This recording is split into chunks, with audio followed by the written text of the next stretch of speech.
We use money every day, but we rarely appreciate its power and its flaws.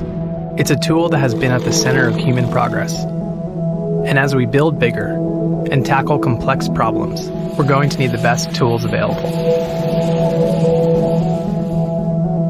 We have a global economy. We're going to need a global digital currency.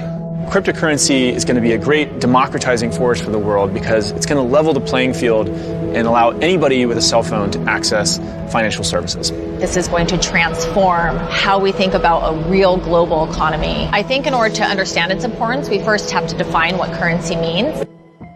What currency does is it actually allows us to agree upon the value of something. It's almost like a communication tool. There are different ways of coordinating human beings. One way that you can do that is with money. You can incentivize people to try to work on the same thing at the same time. We've started off building simple systems like a bridge crossing a river to very amazing things like rocket ships. We went from interacting with our neighbors to now transacting with each other around the world. And we want to make sure that people can move money freely. And our current financial system just doesn't enable that. So the current systems are very centralized. And so we have big banks and big governments. There's a lot of middlemen who make things incredibly inefficient. When you talk about the problems of the existing financial system, you can go to a situation like Venezuela where, money is being printed and folks' savings are basically being destroyed.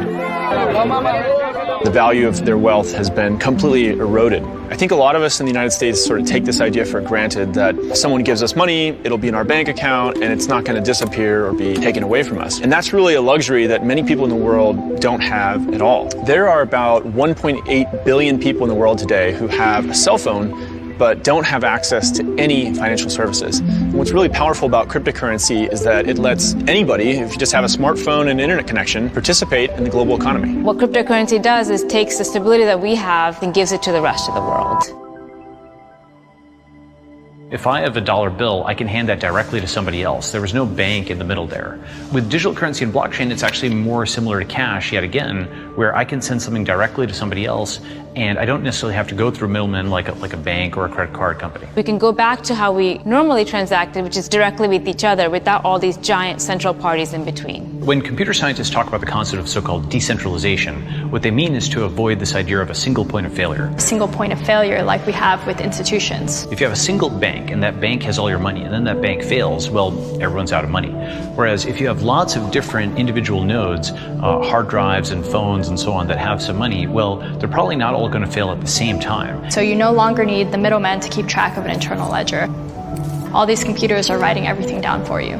That network effect makes it unbreakable. So technology makes us richer and wealthier because you need less time or less money or less effort to get something done. Right now, when people think of crypto, I think they think of investment. There's a lot of speculation, there's a lot of talk of prices and how much money has been raised, but it's really important to see past that. It'll shift to people actually using cryptocurrency to buy goods and services and transact in the economy. And that's not just send money back and forth, that means employ each other or fund each other.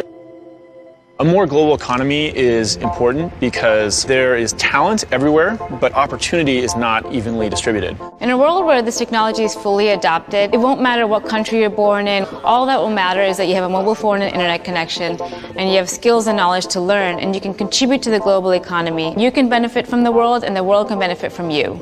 Think about what kind of economy we could have if we had a global currency that we were all responsible for and all invested in. It opens up opportunity for everybody. Just being able to trust that if I do good work in the world and someone compensates me for it, I will be able to keep that wealth. That's such a powerful idea that it actually encourages people to try to do more good things in the world. If you've got lots of people who are invested in each other's success, literally, they're invested in each other's success at a broader level. I think cryptocurrencies are going to be as impactful to humanity as the internet has been. Digital currency and blockchain can bind us in ways that we wouldn't be bound before.